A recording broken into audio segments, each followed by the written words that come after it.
You're listening to the Team Stripes podcast.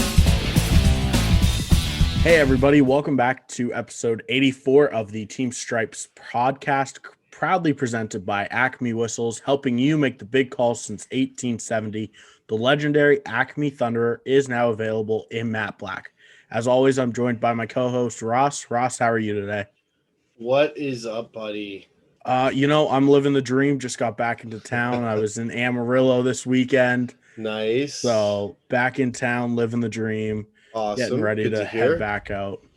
Kind of the same here. I've had a very busy week since the last time we talked. I've reffed a ton of hockey.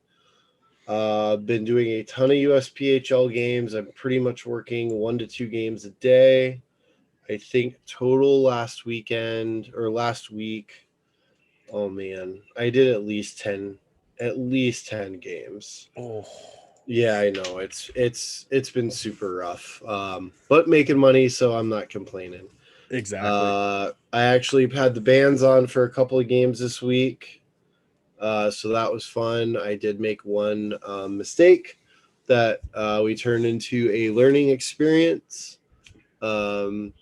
Which obviously, I mean, at 19 years of doing this, I'm still learning because I mean, we all screw shit up. Mm-hmm. I guess that's where I'll start really with the podcast. So I was reffing the New Hampshire Monarchs and the Pal Islanders. It was a premier game, so the middle league. If those of you who are not familiar with the USPHL, we have the elites, which are generally the younger kids, or the not as skilled. The premiers are normal, like tier 3 junior players. They have some age outs. They have kind of, the middle aged, like the 17, 18, 19-year-olds. It's good hockey. And then obviously then there's the NCDC, which is their tier 2 league. That the reason, well, if anyone knows the politics behind it, the USPHL wanted to make a tier 2 tuition free league, not really to compete with the NCDC, or the North American Hockey League, but just as another option and be more of a system focused on putting kids into college instead of pro hockey. Mm-hmm. And USA Hockey said no. So they went off and did their own thing, and that's what, created the NCDC. We used the NCAA rulebook. So in my game, I have a situation where this one player is being a pain in the butt. So he's already gotten a couple of minor penalties. And in the second period, with about 5 minutes left, actually about 5:01 left in the period was when I blew the whistle. So I got my arm up for delayed call on a charge on this player who was being a moron.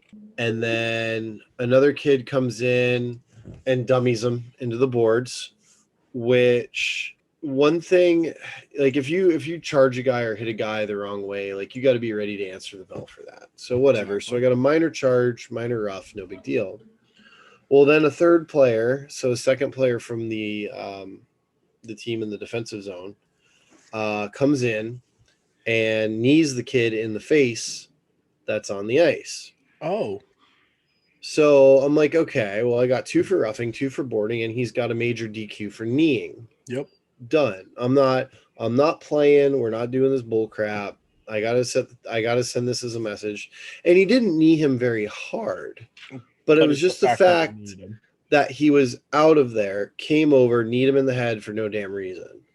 So we get him to the box. I get all 3 guys in the box. I'm reporting the penalty. I'm like, okay, this guy's got 2 for charging. This guy's got 2 for roughing, and he's got a DQ. And then my partner, one of the linesmen, comes over, who is a gentleman who I've known for a very long time. He's actually been on the podcast back before me and you took it over a while back.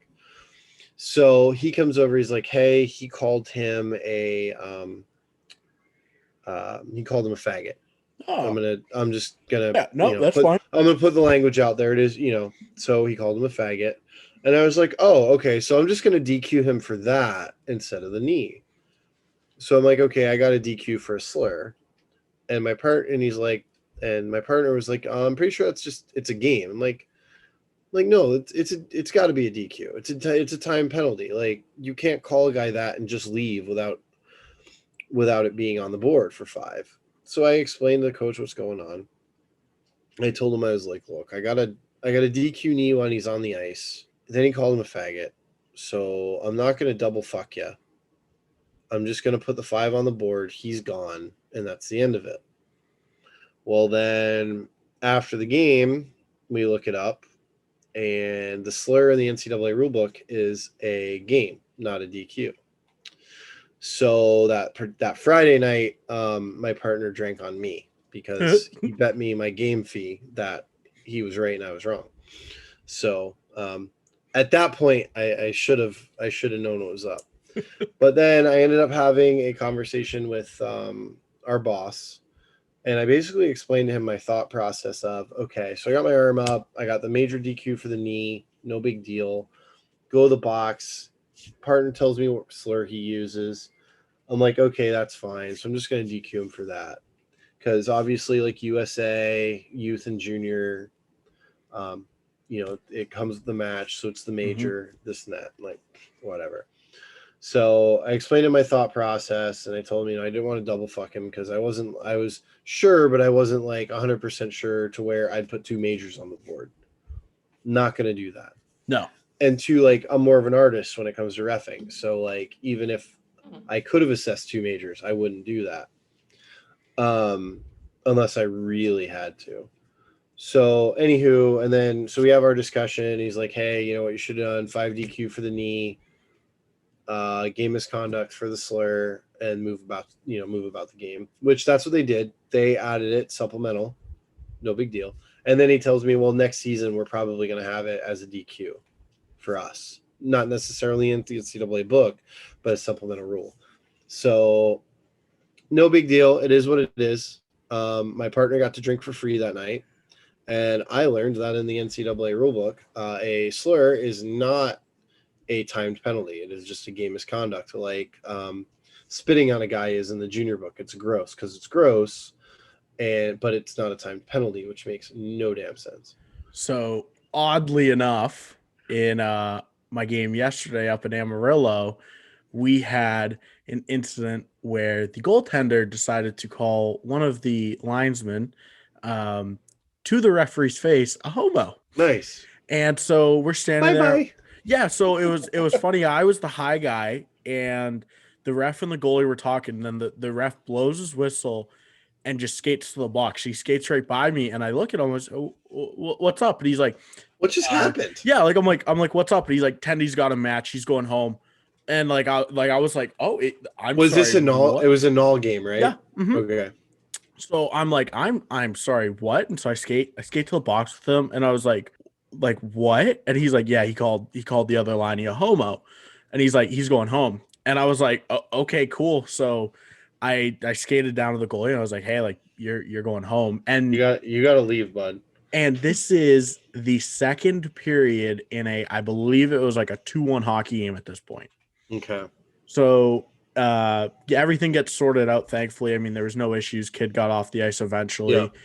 And the other goalie, sure the coach was thrilled at his player, not necessarily. Like, and these are the situations where, too, that coach, hey, this is what he said. Yeah, like, sorry. But yeah, sorry about your luck. It was funny, though, because the other goalie comes in, and the other goalie, just a really cool guy. I go up to him after he makes his first save, and I was like, oh, how are you today? As I asked every goaltender when I first see him. And he's like, well, I'm cold and we have to kill off a major penalty. And here I am standing in the net. I don't want to be here. It's a Sunday. And I just started dying laughing. And I was like, dude, like, I feel so bad for you. The kid stood on his head, though.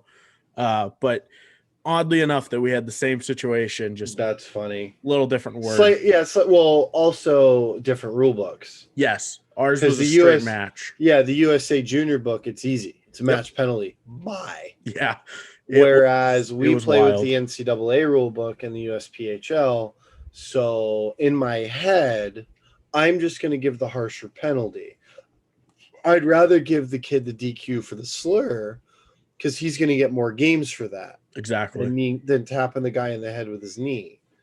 He got 3 games total, 1 for the knee and 2 for the slur.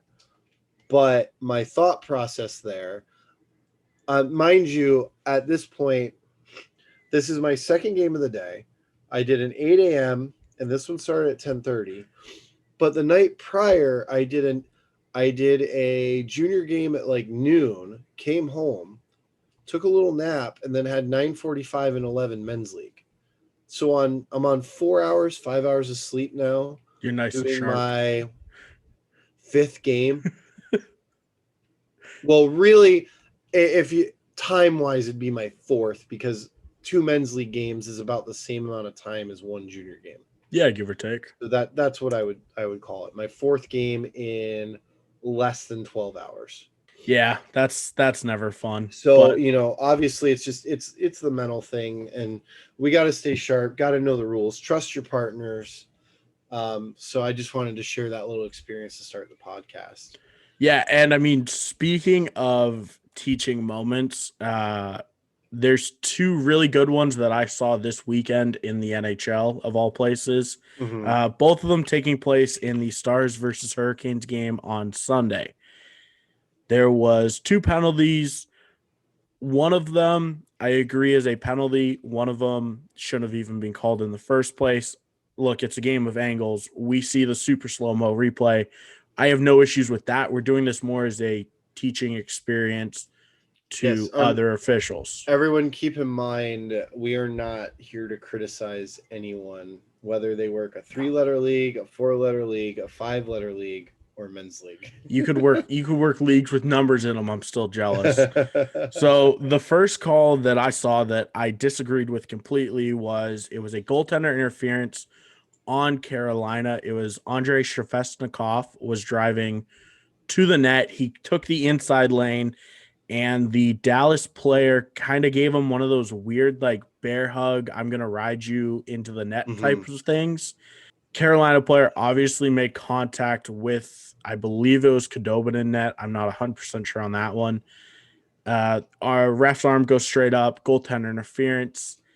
My issue is Shevestnikov had nowhere to go because you can see he's cutting into the front of the net, but his original lane was going to take him to the top of the crease, as anybody cutting to the net there was. To me, it was more so the Dallas player took him into the crease and into the path of the goalie. It's one of those ones where I don't have a penalty at all. I think it's obviously a tough situation because obviously, you have a goaltender getting hit. Nobody wants a goaltender getting hit. I just don't think it was worth the goaltender interference because Shevestnikov had nowhere to go. Yeah, it's one of those things like I wish we could show the video.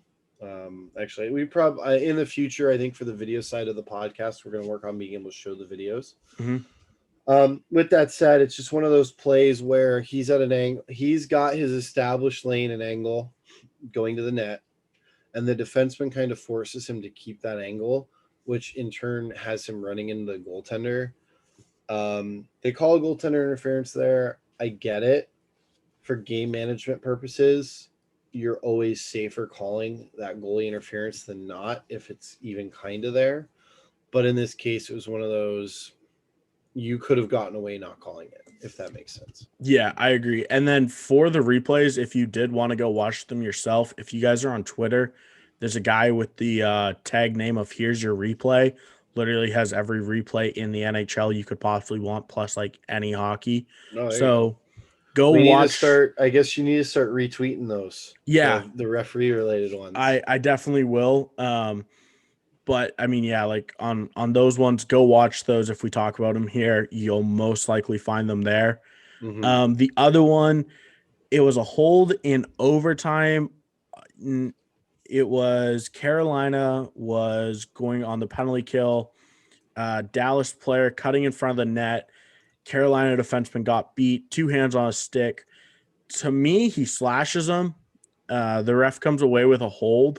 The only thing that I can back the ref on is the Carolina player is now standing behind the Dallas player, and from the ref's angle, he loses that second hand.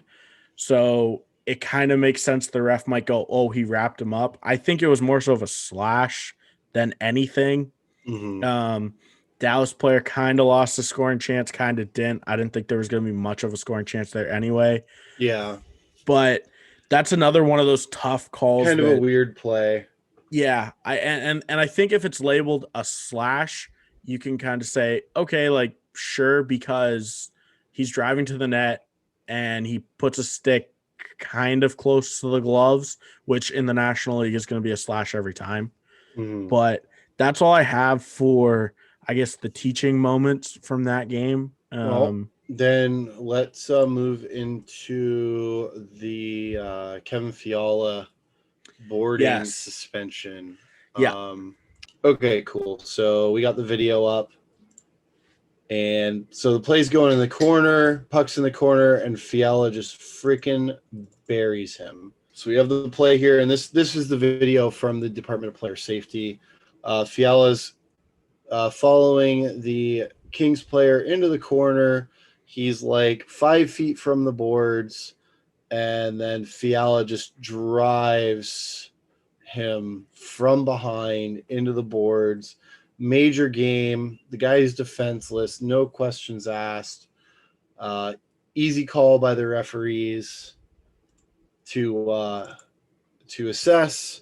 And then obviously he's getting suspended. 3 games. See you later, bud. Thanks for coming. Don't do that again.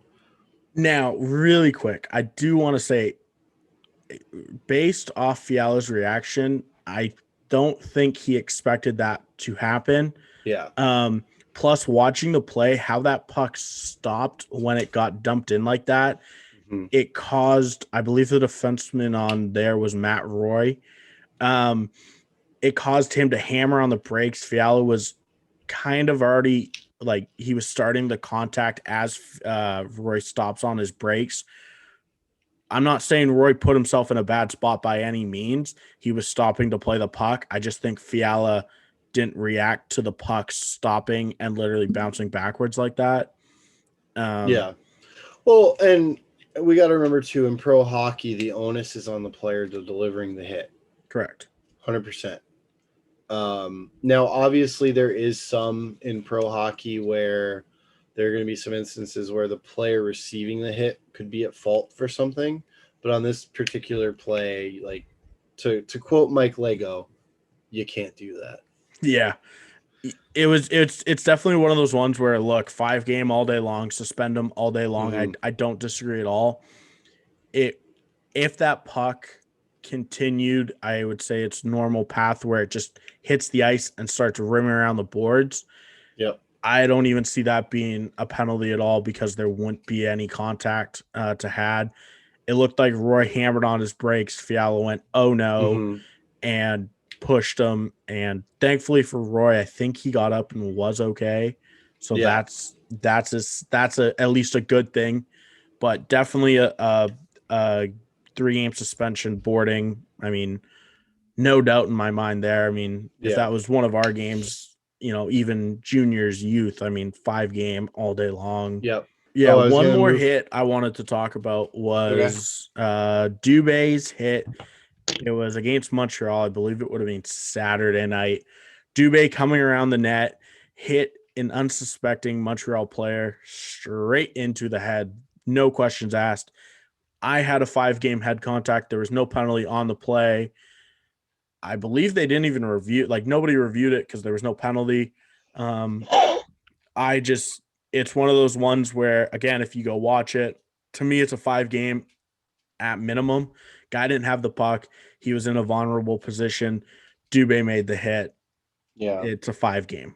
I think that could have been one where none of the guys on the ice saw it, or just kind of the difference in the standard for the 5-game that, you know, they might have compared to us. Yeah, I think the ref was on, it would have been Montreal's backside, so he would have seen Dubé come and deliver the check.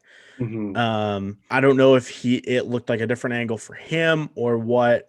We don't know. Yeah. I'm not in the NHL wearing bands. That's also the thing. Like we don't get to see what they're seeing. So. Exactly. So that was just another hit that I saw this weekend that I was like, oof, like even as a Flame fan, I was like, that should be a penalty, like Yeah. a big one. But speaking of lots of penalty calls, another thing kind of funny, our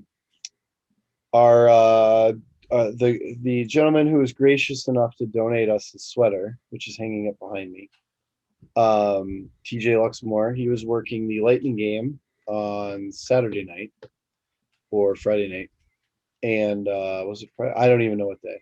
It was either Friday or Saturday, whatever the 30th was. So Saturday, and I get a text message from one of my buddies. He's like, "Hey, can you text TJ and tell him to stop calling penalties?" He goes, "This is getting ridiculous." I'm like, "I would, but they're not allowed to have their phones turned on while they're in the building." Yep. He goes, "TJ's out there being Oprah. You get a penalty, and you get a penalty, and everyone gets a penalty."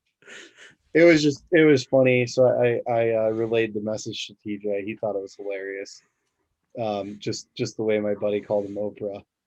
I think this weekend was just penalty filled because even in games that I like non-NHL games, I mean, we had one kid down, he was working NA3 games this weekend, and in 3 games he called 414 penalty minutes. And you know what? The worst part is he couldn't. Like all the penalties he called were like, yeah. We had a USPHL game like that here. One of the local guys, young kid, he reffed, and he had, I think, 10 total DQs. Oh, yeah, better him than me. Yeah, right. But what's funny is I don't let that kind of stuff happen, whether I'm reffing or lining. But I mean, sometimes no matter what, it's gonna happen, right? Yeah. For sure. Kids don't want to get with the program. Well, it's gonna be a long night for everybody. Ain't that the truth?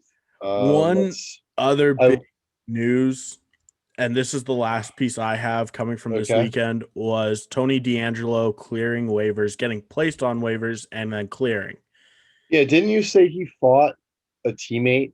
Yes. So it was kind of a surprise that he was put on waivers, considering last season I think he was like top 4 in scoring for defensemen. So this season he's off to a little bit of a slow start, and then all of a sudden he gets put on waivers. He now clears waivers, and then it came out, it was either today or yesterday, that I believe after the loss to the Penguins in overtime, which he was a -3 in, he had a few words with the starting goaltender, and they got into a altercation off the ice. Jesus. I don't know if it was in the tunnel. The report said it was outside of the locker room, so my guess somewhere in the tunnel. How there's not a video of it, I don't really know. But if there was a video, it got deleted. Yeah. So this is one of those, I think it's a good lesson of, we hear it all the time, working juniors, working pros, that it's not the on-ice stuff that's going to get you fired or going to get you kicked out of the league. It's the stuff you do off the ice. And it's funny that you say that, because the young official this weekend that had those 10 DQs, he's a really good, he's a good official. He's had a few incidents that, we were trying to teach him. And it's a perfect example of what you do off the ice affects your career. So being smart about things on and off the ice, you have to do it. I was dumb enough to make a few bonehead comments back in the day. Now, this is way before Facebook existed. We used to use message boards, and there was a hockey officiating message board that I was a part of. And I made some comments about the district that I belong to and how they don't really develop officials down here, which that has changed. It is no longer the way it used to be. But I made some comments through my eyes, and it put me in the doghouse for quite a while. Now, luckily, moving forward from that, I kept my mouth shut and worked my ass off and kind of took my own path and didn't really I didn't really worry about them. I took it upon myself to further my development as an official, rather than wait around for someone to send me to one of the camps or whatever, because I've never been to any of the USA Hockey Meme camps, regional, future, all that stuff. I did it kind of outside on my own, but it's one of those things like to remember as a young official, do the right thing on and off the ice. You never know who's watching, you never know who's listening, you never know who's going to see that Facebook post you made. So be smart about it. And obviously in this situation, we have a player off the ice getting in a fight with his teammate. I ran into a player in the USPHL while they've been down here. This kid should be playing in the USHL and all, but he has such a shitty attitude that he's playing Premier. Like, the kid's freaking good. By far one of the best, if not the best player in the Premier level by a lot. He stands out. He's a lot better than everybody else. But the second you get into his head, like, especially with the referees, like, we called a high sticking on his teammate. He starts going ape shit about it because it was a double minor high stick because the kid got cut. And he starts going ape shit. We're like, it's a double minor high stick. Like, he's bleeding. We call it no matter what. So he gets a 10. They score on the power play, on the second half of the power play. The other team does. So his buddy comes out of the box, and this kid just starts slamming the door. Jeez. So I'm like, all right, you need to go to the locker room. I'm going to keep you in the game. And this is me as a linesman. We're going to keep you in the game. You need to go to the locker room. Go chill out. There's 4 minutes left of this period. You're due back next period. Go locker room, chill out, come back for the third, and play your game. What does he do? Gets off the ice and throws a temper tantrum, yelling at me and the referee and the other linesman, telling us how great officials we are. How good. He's telling us how good we are. And so we're like, okay, well, there's your game misconduct now. And his coach, the best part was, we tell his coach, like, hey, he's not coming back. Coach is like, you should have kicked him out. When instead of giving him the 10, you should have given him the game misconduct. Yeah. Because the coach can't stand the kid.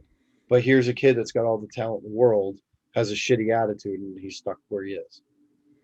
Yeah, and I think, I mean, circling back to DeAngelo, I think that's kind of the situation he is now in. Is I don't think any NHL team wants to touch him. And they might not. Yeah. And I mean, and considering last year he was top 4 in scoring for defensemen, to go from that to, hey, your career's done. I mean, yeah, that's how quick shit. I wouldn't be surprised when he goes down in the American League if he's just scratched all the time. Yeah. I mean, that's how quickly it can go downhill.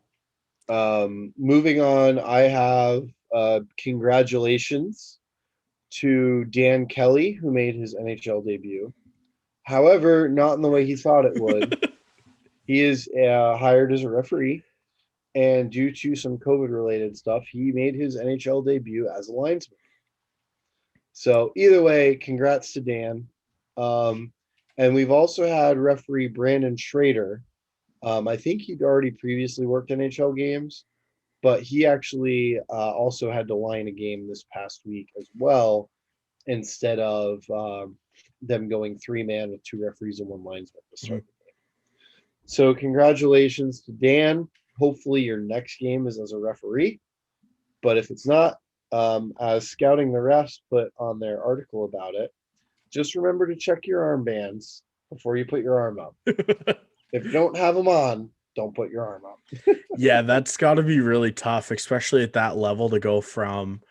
I mean, well, I can tell you this: in going back to TJ, he made his NHL playoff debut as a linesman. Yeah, because he was here in Tampa. It was the Lightning and the Devils, and Steve Miller got sick.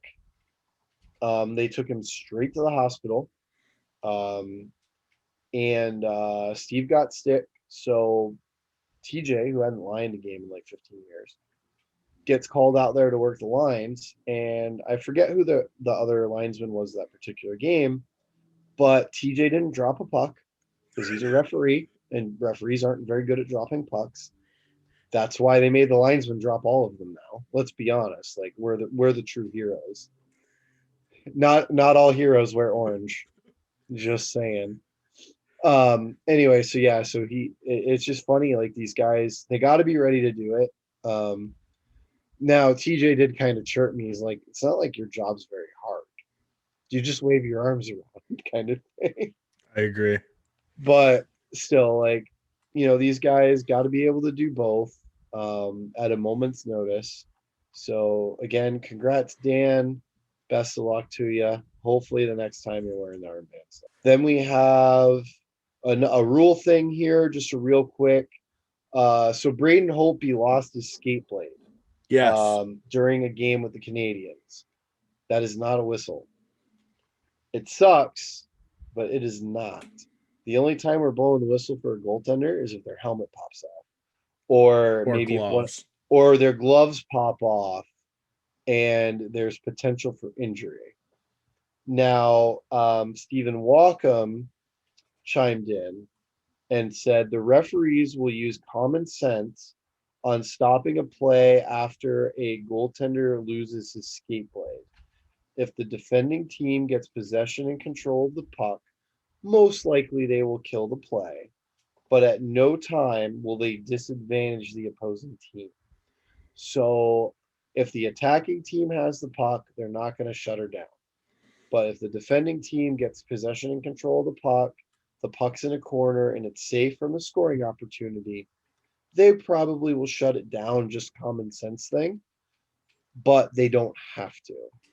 I have no issue with that. Exactly. It's a common sense, but they don't have to. Because that's like when a guy goes down in the corner, he's hurt, but he's not dying, and the other team goes down on 2-on-1. You don't blow the whistle until the team down on me gets the puck. Or an example would be like the net coming off. If the net comes off and the defensive team has the puck and they're progressing it up the ice, you might not blow the whistle. Yeah. Hopefully the goalie's smart enough and puts it back on. Yeah, I mean, obviously USA Hockey Youth Rule or the USA Hockey Rulebook, you are supposed to blow it right away. However, if you want to be a little bit more of an artist there, if the defensive team has the puck and has the opportunity to get it out of the zone, and either the goaltender or you are able to fix the net real quick, why bother blowing the whistle? But and especially in a 2-man or a 4-man, because I don't know why, but for some reason here in Dallas, and I'm going to call out all of the Dallas rinks, the pegs suck. I don't know why. Oh, it's the same here in Florida. Our junior team here, they bought their own set of Viper pegs. Good. So we use those for the juniors. Yeah. But else, we have the standard pins, and it's just like they're horrible. They come off all the time. I seriously have considered buying a set of Viper pegs just for my games. Yeah. They are the absolute worst here in Dallas for some reason. And goalie, slides over to make a save, net comes off. And there's so many times that the team is skating up ice, after a quick breakout, that I go and put the net back on, because it's like, we're not going to blow the whistle every 10 seconds because the net came off. Exactly. But, yeah. I'm sorry. They're called, okay, so there's piranha pegs that have 3 prongs. Yeah, I've seen those ones. I've seen the 3-pronged and the 2-pronged ones. I like the 2-pronged ones, I think, are my favorite. The only issue I have with them is when the net does come off, like, it's a struggle to put it back on and in place. Yeah. But yeah, I'm strongly considering buying my own sets okay, the 2-prong ones are called anchor pegs. There we go. Yeah. I think cool. every rink should has them. Yep, I agree. Oof, it's $160 for 2. And that's why every rink doesn't. Yep, exactly. Whereas the other one, well, at minimum, sharpen the damn things. I don't disagree. I don't disagree. Like that is my biggest pet peeve because every rink in Dallas, the pegs come off so easily. Like a And then of set course, of 4 of the zinc plated ones that are single peg, it's $160 for 4. yeah, And and the other problem too is when you put the pegs in the ice, what do you do? depends. Is it like the first game of the day? Doesn't matter. Like, do you jam the post down on it? Do you If gently there's set it on the ice and if let it there's a melt in? hole already there, Which I generally there is. generally there is. I'll put the peg down because in Dallas again, there's always enough water Yeah, to it flood freezes it in yeah, place. exactly. So I generally can put it down. I'll put the post on top of it, and then maybe put the post down 1 or 2 times on it. Mhm. If there's no hole at all, I will slam the peg into the ice until it is perfect, and then I'll put the net on it. Gotcha. But that's just So me. I generally set the peg on the ice and then just put the net on it and skate away. Yeah. I don't jam it because here the ice is so soft that if you hammer it in, the ice just around it breaks and now you're fucked. Yeah. Now it's like, oh, this net's coming off if you blow too hard. Yep, exactly. Yeah. So good times. We're sitting here talking about goalie pegs. I'm okay, Jesus. but they are like It's the but hey, biggest that's a issue it is a big issue, and it is a relevant thing to us linesmen because we're always because going to fix them. well, not even that. It's as a referee, the amount of times that I've had a coach yell Mm-hmm. for a delay game on a goaltender making a normal save, just trying to Yep. slide across the net. And every time I go over Well, to the coach and I say, dude, like, was it just as well. deliberate? No, I've called it once and it was deliberate. And it Yep. was like everybody in the building knew what he was trying to do. Yeah. But like every time goaltender goes to like slide across and all of a sudden, like there it is. Oh no, net came off. And of course, now one coach is screaming for delay a game because he did it deliberate. And it's just like, no, like these pegs just suck. Like, I'm Exactly. sorry. Yep. And at late, like, well, and with the NCAA rule book, it's no change. Oh, that's oh So if the goalie knocks the net off or the defensive team knocks the net off, sorry yeah. about your luck. You're Yeah. stuck out here.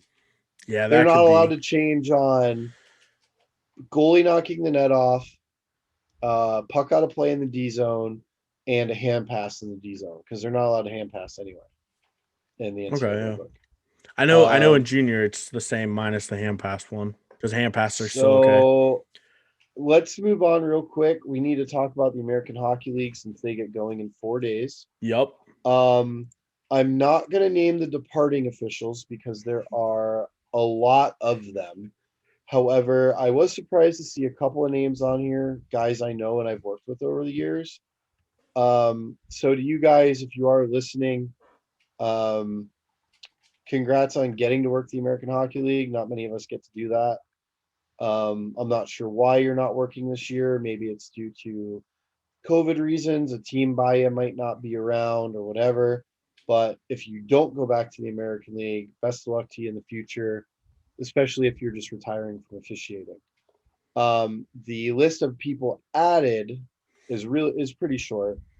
So we have referees Kyle Leakin or LeCun, Morgan McAfee, Jordan Samuels Thomas, who's a hyphenated last name, and then Ryan Verbeek are your new American League referees. Our new linesman in the American League, Maxime Bedard, Jeremy Foucher, Nick Grenier, Adam Harris, Adam Henderson, Justin Johnson, Daniel Kovacic, Gordon Lewis, Jason Mandrock, Tanner Nua, Florida's own Corey Sellers. He was here in Orlando, worked the Coast League. Well, he lived in Daytona, worked the Coast Leagues. He's living now in Lake Tahoe area. He's a chiropractor. But Corey got added to the American League. So, Corey, congrats, buddy. Tyler Shaw, Aaron Story, Peter. Oh, man, I'm not even going to try to butcher this guy's last name. Ryan Townsend, Chase Wilkinson, and Tannum. I'm just not going to try. So Tannum and Peter, congrats to you guys as well. I butchered a few last names, but I'm not even going to try yours. So congrats to you guys for being added to the American Hockey League roster. The teams we lost this year for the American Hockey League: Charlotte Checkers, Milwaukee Admirals, and Springfield Thunderbirds. They are not playing. 4 teams have temporarily relocated. So we have the Binghamton Devils are in Newark this year. The Ontario Reign are in El Segundo. The Providence Bruins are playing out of Marlborough, which that's interesting because that's a local rink. I've reffed there. Love it. The San Diego Gulls, it looks like, are going to be playing in Irvine, California. And those teams, along with new officials, are located near the impacted facilities. So it looks like some of the officials that are not returning, the reason why is because of the relocations. One departing official, Sean Deloe, who I know, he lives in the Atlanta area. So the fact that Charlotte isn't playing this year, there ain't no other American League team around him. Mm-hmm. So that could possibly be why he's not on the roster. I'm not. Yep. Yeah. So Sean, and then my buddy Ken Radolinski, who's actually our USPHL supervisor / scheduler for Florida. Well, the Southeast, really. He's not on the roster either, mainly because Charlotte is not playing this year. So that's the reason why some of those guys are off. I also know one more team moved, and it was Stockton is going to play up in Calgary this season. Okay. Obviously, it makes logistical sense for the Canadian farm teams to play in Canada. That way, if they have to pull anybody up, yeah, they don't have to worry about crossing the border and and all that other bull crap. So that stuff makes sense. I think we've covered pretty much everything. I have 2 things I want to talk about still. Okay. Really quick. And then we have to get to the reason why everyone is listening to today's podcast. Exactly. But really quickly, just a little fun tidbit of information. In the first 20 days of this NHL season, there's been 1,509 transactions taking place. So that is call-ups, call-downs, trades, whatever, any roster moves. Okay. In all of last season, which was 24 weeks total, or in last season in a 24-week span, there was 3,088. Wow. So a lot of this year has to do with that taxi squad. Correct. Added. That and the flat cap and just trying to all the COVID nonsense. I mean, it makes complete sense why there's so many transactions, but I would hate to be a GM or the person that has to handle all this paperwork at the NHL central office. I feel bad for them, and I feel bad for the assistants to the GMs on the teams. Because the GMs aren't dealing with it. They're like, no. You can do it. Oh, I trust me. I know. I know. One of the friends of the podcast is she's a very busy girl these days. And then the other one I really wanted to talk about was the Oilers versus Senators game Sunday night. Combined for a total of 13 goals, 8 of which were in the first period. Yep. I saw Draisaitl had 5 points in the first. I don't know if it was in the first and second period. Draisaitl had 6 total assists, which how many points did McJesus have? 5. Wow. Yeah. So speaking of McJesus, did you see that coast to coast goal he scored? Oh, on Saturday night or Friday night? Yeah. That was behind the net power play, just walked through everybody, made it look easy. How good is he? Okay, let's think about it this way. Let's take Connor McDavid and put him in Gretzky's era. What do you think? I mean, does he have Gretzky's protection? Well, yeah. Then yeah, he's right there with him. He's probably pace for that pace. Kid's so damn good. It's an absolute. It's really funny watching an NHL game and seeing a guy out there that is just. It looks like a beer league game to him. Yeah. Like it doesn't look like he's trying. He is literally he's playing chess while everyone else is playing checkers. Yeah, and it's just it's mind-blowing that one NHLer can make all these other NHLers look that much worse when all of these guys are still phenomenal players. Exactly. But that's just bananas. Bananas. All right. So now it is time for the reason that you have all been listening to today's podcast, listening to me and Brendan drone on about random things such as goalposts, pegs, me telling random stories. So let's get to it. Brendan, sorry. Would you like to announce 4th or 5th through 2nd for the giveaway starting at number 5? So number 5, which is really quick, just the breakdown of the, I guess, prizes. First place obviously gets that beautiful jersey behind your shoulder that I was really kind of hoping my name was going to pop up, even though I wouldn't have won it, Well, no, we were automatically eliminated. Exactly. If I would have won it, though, I'd have been like, no, I would have been like, wow. I would have been. I did win. I would have been pissed. I would have been like, well, I did win it fair and square. But no, second place gets anything from our merch store, an item. 3rd through 5th are going to get Acme Thunder whistles, the matte black ones with our custom engraved logo on them. So 5th place, we got Christian C. 4th place, I'm going to take a shot at this one and say it's Olivier Duguay, I want to say. Okay. I'm taking a mad stab at that one. Probably we will be messaging you through Facebook, YouTube, whatever. We will contact you. 3rd place is, I'm scrolling the wrong way. 3rd place is Ryan Todd. And 2nd place and 1st place, I will let you announce both of those. Can you chat those to me just real quick? Because I lost it when we got disconnected. Yes, sir, I can.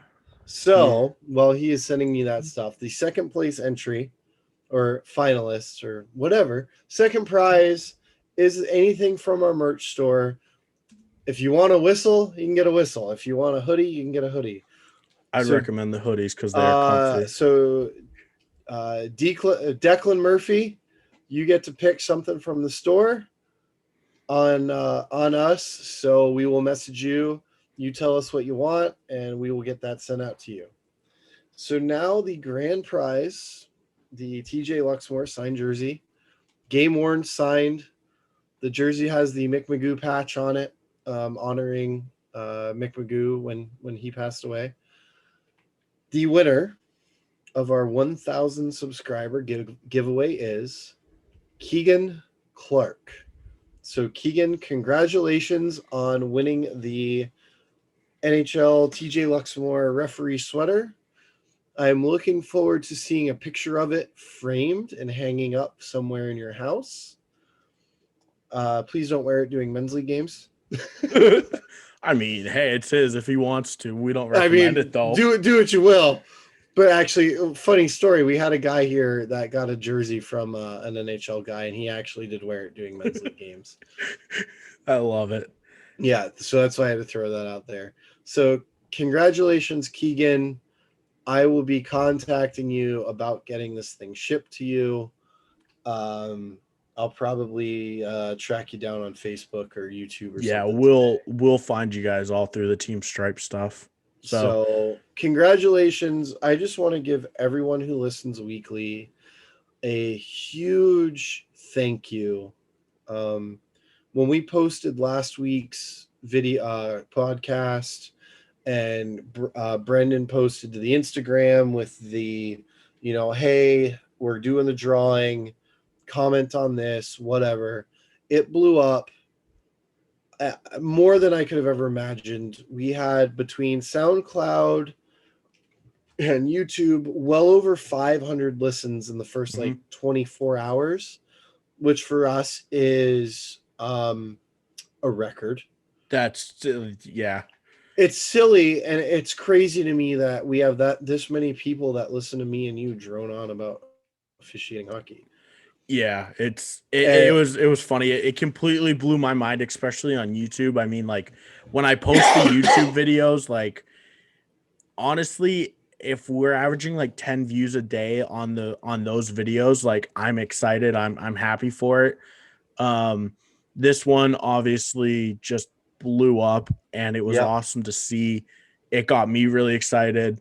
Hopefully Well, we can keep growing from there, obviously. yeah, exactly. So obviously we did this at 1,000 subs. Mhm. Well, we're gonna do something at 5,000 subs as well. Who knows what that grand prize will be? I'm actually going to be starting to work on that here pretty soon.